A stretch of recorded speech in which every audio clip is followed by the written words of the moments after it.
Bom, só voltando para não perdermos o foco, o Salmo 89, como falamos, está lá. Como é feliz o povo que aprendeu a honrar-te, Senhor, e que se deixa conduzir pela maravilhosa luz da tua presença.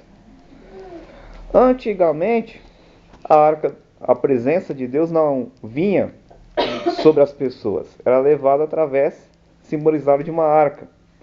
Antigamente, não era assim, você podia buscar a presença de Deus e ela vinha. Não, a presença de Deus se manifestava por objetos. No caso, era por uma arca, que até resultou por 3 meses a arca ter ficado na casa de Obed-Edom, devido Davi ter colocado a arca para ser levada de modo errado. Deus pediu a Davi que a arca fosse levada, carregando mesmo por homens. Só que Davi resolveu levar, não sei se foi numa carroça, não lembro como é que foi especificamente, que acabou essa arca caindo. Alguém não preparado quis tocar na arca e foi fulminado, que era só os sacerdotes que tinham essa permissão. Mas hoje, essa presença de Deus não é na arca. A arca de Deus hoje representa nós. Nós é quem carregamos a presença de Deus. Não é mais você necessitar pessoas carregar a presença de Deus através de um objeto. Hoje nós temos essa responsabilidade de carregar a presença de Deus. Lá em Colossenses 1:27, foi colocado só a segunda parte do versículo, que diz: Cristo em vós, a esperança da glória. 1:27. Vou até abrir aqui para ler o versículo por completo. É bom nós... Você achou Tessalonicenses antes.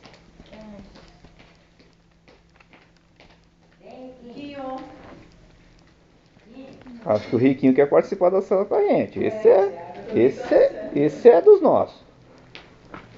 Ele tá quietinho. Amém. Vem, Riquinho. Ele quer participar, meu. É Colossenses 1:27.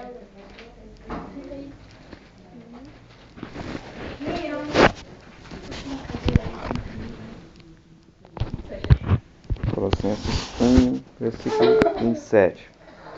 Está falando assim: aos quais Deus quis fazer conhecer quais são as riquezas da glória desse ministério entre os gentios, que é Cristo em vós, a esperança da glória. A nossa salvação não está em nenhum outro lugar. Ele está somente em Cristo. Então, ou seja, quando nós temos a presença de Deus em nossa vida, quando nós permitimos o Espírito Santo nos conduzir, nos guiar, lógico que o primeiro passo é reconhecermos Jesus como Salvador, aceitarmos a Jesus como único e suficiente Salvador. Tem até um amigo meu que, quando ele se converteu, todo o culto que tinha, ele estava levantando a mão para aceitar Jesus. É um outro colega meu, eu sei que você viveu essa experiência, mas é um outro colega meu, ele é até da Assembleia de Deus.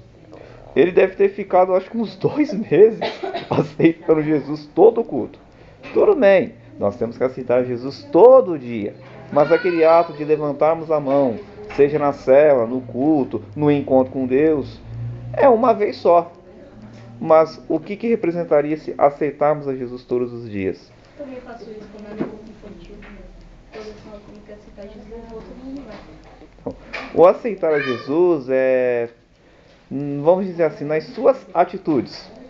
Você foi lá, aceitou Jesus, quer o Espírito Santo na sua vida, mas as suas práticas, as suas atitudes te fazem negar a Jesus. É nesse ponto que nós temos que aceitar Jesus todos os dias. As nossas atitudes, como nós vivemos, o nosso comportamento, até quem sabe o modo da gente se vestir, porque infelizmente hoje em dia, isso é uma coisa que eu não entendo, os cristãos estão sendo muito mais distinguidos pela roupa que se usa do que pela presença na vida, de Deus na vida.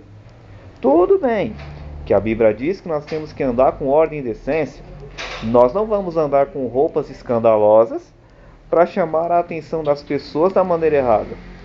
Nós temos que chamar a atenção das pessoas, sim, pelo nosso testemunho, pela nossa conduta, pelo nosso caráter, não por vestimenta de roupa. Mas infelizmente hoje tem muitos cristãos que estão sendo caracterizados, se são cristãos ou não, pela vestimenta. Então, o que tem que nos fazer aceitar Jesus todos os dias é a nossa atitude, é o modo no qual nós nos portamos. Deixa eu ver aqui, onde eu parei.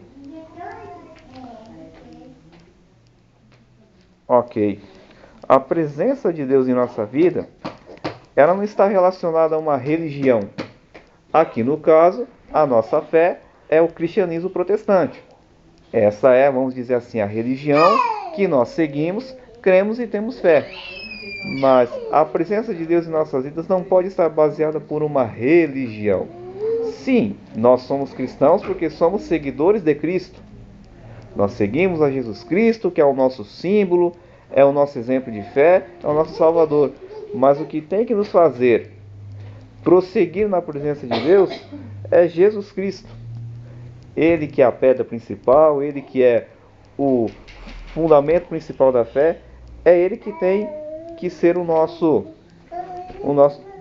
a nossa força.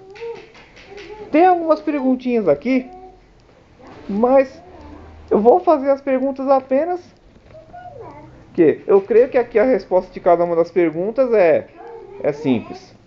Tem alguém aqui que ainda não aceitou a Jesus? Ou vocês estão... Bom, a segunda pergunta eu vou pular. Você tem certeza da tua salvação? Se não quiser responder para si mesmo, eu não vou. Que aí é algo você e Deus.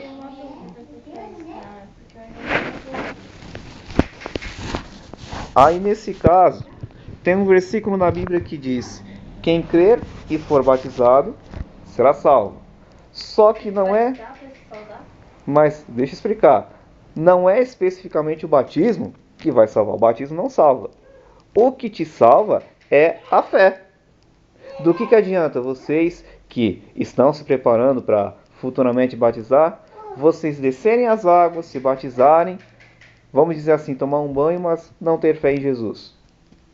O batismo é só um complemento, vamos dizer assim, uma ordenança que Jesus nos deixou. Crer e ser batizado. Mas qual é o primeiro passo? Você tem que aceitar a Jesus, você tem que crer. Eu não posso aqui forçar vocês, no seu caso, Stephanie, os seus pais não podem pressionar vocês a se batizar. É uma decisão sua. A mesma coisa você, Natália. Mas o batismo não é a principal regra de salvação. Claro, se vocês ainda estão vivos, Jesus não voltou, seja por arrebatamento ou propriamente para vocês, não demorem para tomar essa decisão.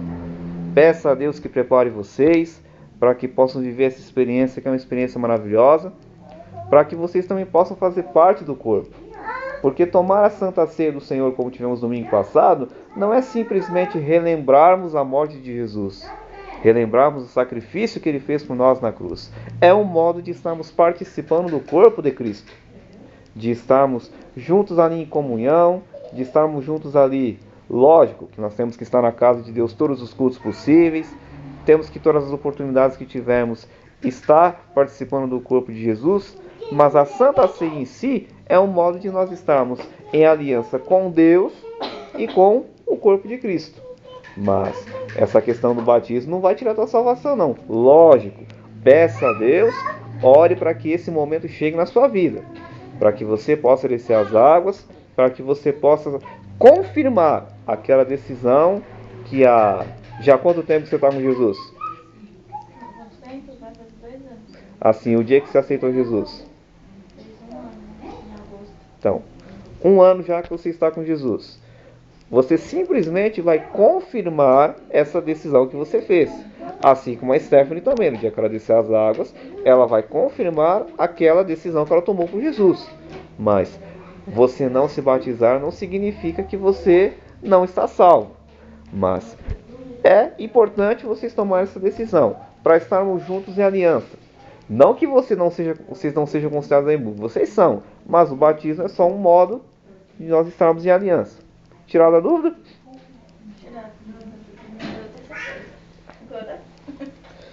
Bom, estas coisas vos escrevo, a vós que credes no nome do Filho de Deus, para que saibais que tendes a vida eterna. Ou seja, aqui está em 1 João 5,13, foi o apóstolo João que escreveu. E aqui, tudo que nós falamos agora, Jesus permitiu que homens inspirados por Deus escrevessem, porque ele sabe que nós temos o direito à vida eterna. Esse manual aqui, lógico, para aquele que nunca ouviu falar de Jesus, para aquele que, sei lá, tem uma outra religião ou é ateu, esse manual aqui é para eles, vai servir para eles, vai ter as instruções que eles precisam para tomar a decisão por Jesus, para alcançar as promessas eternas, para lhe dar a vida eterna. Mas esse manual aqui, Deus escreveu para nós. Então tudo que está escrito aqui, seja as bênçãos, seja uma correção, seja uma disciplina, uma exortação, um alerta, tudo é para nós. Eu já fiz isso muitas vezes e acredito que você já deve ter passado por isso. Nós orarmos a Deus, pedir uma palavra para Ele a respeito de um determinado assunto e vem a palavra. Só que a gente vê que aquela palavra dura, não gosta e ora de novo. Eu já fiz muito isso. Mas aqui, qualquer versículo que você abrir é para você. Tudo bem, pode acontecer de ter algum versículo que você não entender. Um exemplo, para os mais novos na fé que chegam, não é muito aconselhável começar a ler os livros do Velho Testamento. Tudo bem que seu namorado foi uma exceção. Mas o aconselhável é ler os livros do Novo Testamento. Porque são versículos mais simples de entender, até se você tem a oportunidade de compartilhar algo, é mais fácil de você explicar.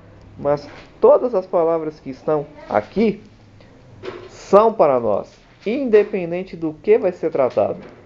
Porque todos esses 66 livros que estão aqui, qualquer versículo que você pegar, ele vai lhe responder em qualquer área que você precisar. Tudo bem que tem versículos específicos para namoro, trabalho, ministério, família, mas qualquer versículo aqui que você abrir, se você buscar a presença de Deus, Deus vai te dar a revelação, Deus vai te dar o entendimento e ela vai penetrar no seu coração da maneira que é preciso e eficaz. A sua presença em nós garante a vida eterna. Isso é verdade. Quantas pessoas que infelizmente deixaram a presença de Deus?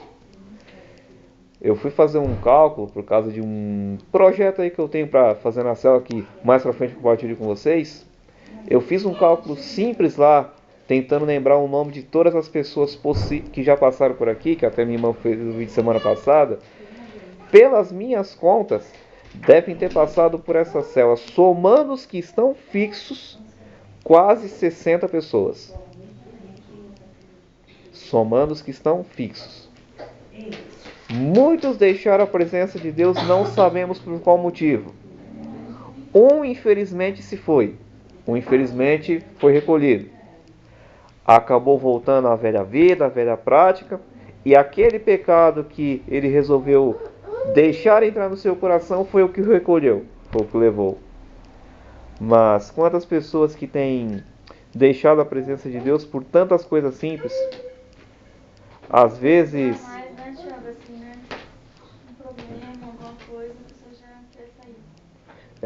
tem trocado suas prioridades, colocado um trabalho na frente de Deus, uma faculdade, colocado um relacionamento. Não que você não possa ter essas coisas. O pastor Henrique comenta muito sobre isso. Todas as reuniões que nós já tivemos com o pastor Henrique para tratar de assuntos da rede, falar de casos de paz, dos propósitos da rede, ele sempre foca nesse assunto. E mesmo quando ele tem a oportunidade de ministrar nos cultos de domingo, ele sempre foca nesse assunto. Que nós temos que saber dividir, saber balancear nossas prioridades. Ter um tempo para Jesus, um tempo para a família, um tempo para o nosso trabalho, para a faculdade. Mas nós não podemos assim abrir mão de coisas. Tudo bem, aí entra a questão da renúncia. Se, um exemplo, você está trabalhando que nem um condenado, mas você quer fazer a obra de Deus. Aí o que você vai ter que fazer para isso? Lógico, orar ao Senhor, mas você, se quer se envolver com a obra de Deus, seja no que for, alguma coisa sua você vai ter que renunciar. É. Mas se der para você equilibrar os dois, tudo bem, ótimo. Mas se um exemplo você vê que não tem jeito, infelizmente vai ter que cair uma renúncia. Mas aí é uma outra questão. Mas aqui, infelizmente, a prioridade. Hoje, por exemplo, está sendo a primeira célula em quase 7 anos de célula que estamos em um número pequeno de pessoas. É a primeira vez que isso aconteceu. Tudo bem que houve justificativas. Mas os que não vieram, por que razão não vieram? Que logicamente vou procurar depois saber o que foi que aconteceu. Mas hoje foi a primeira vez que tivemos uma célula em poucas pessoas. Tudo bem que hoje estão... Pode falar. Que dia que a célula foi? Que dia começou a célula? Eu sinto vergonha em dizer isso, eu não sei, eu tenho que saber o dia. Eu sei que foi no mês de fevereiro. Acho que foi 2010, se não me falha a memória, 2010, 2009, não lembro o dia. Eu sei que foi a primeira semana de fevereiro, ou foi dia 6 ou foi dia 7 de fevereiro. Eu tenho que saber disso depois, que eu não lembro, por Deus. Isso é uma coisa que... E eu que gosto de decorar datas, nessa eu me aperto. Mas aqui o que fica para nós, como o tema é valorizando a presença de Deus, nós temos que colocar Deus em primeiro lugar. Não que você vá deixar de trabalhar, deixar de estudar, deixar de ter o seu relacionamento. Lógico, tem algumas coisas no decorrer da caminhada que Deus nos pede para renunciar. Não tem jeito. Que para nós ficarmos com Deus, infelizmente, aquilo que vai nos tirar da presença de Deus, ou que vai dividir a glória com Ele, infelizmente tem que ser retirado. Mas no que nós fizermos, tem até um versículo na Bíblia que diz: quer comais, quer bebais, fazei tudo para a glória de Deus. O que nós fizermos tem que ser para a glória de Deus. Eu já comentei sobre isso aqui algumas vezes. O nosso culto não é apenas no domingo, não é a célula ao sábado, não é uma vigília. O nosso culto começou no dia em que aceitamos a Jesus como Salvador. Ou seja, o nosso culto, ele não começa no domingo, ele termina no domingo. Por quê? O seu culto, na verdade, vai começar na segunda. O seu trabalho, a sua faculdade, em tudo que você fizer, Deus vai estar avaliando tudo que você fez de segunda até sábado. No nosso caso, Deus avaliou tudo o que nós fizemos de segunda-feira passada até hoje. Amanhã é o primeiro dia de uma nova semana.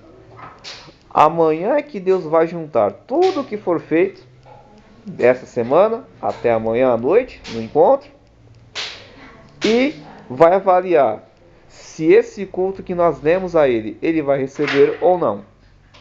Não é o culto de domingo que inicia o nosso culto, é a semana. O nosso louvor não vem só do culto, vem de tudo aquilo que nós fazemos. Então que vocês valorizem a presença de Deus, não deixem a presença de Deus por nada nesse mundo. Se tiver alguma coisa que o impede de buscar a Deus, corre, pede ajuda, ora a Deus, pede para Ele ajudar, para que você possa chegar no grande dia lá no céu e dizer como o apóstolo Paulo: combati o bom combate, acabei a carreira e guardei a fé. Que Deus fale mais o coração de vocês.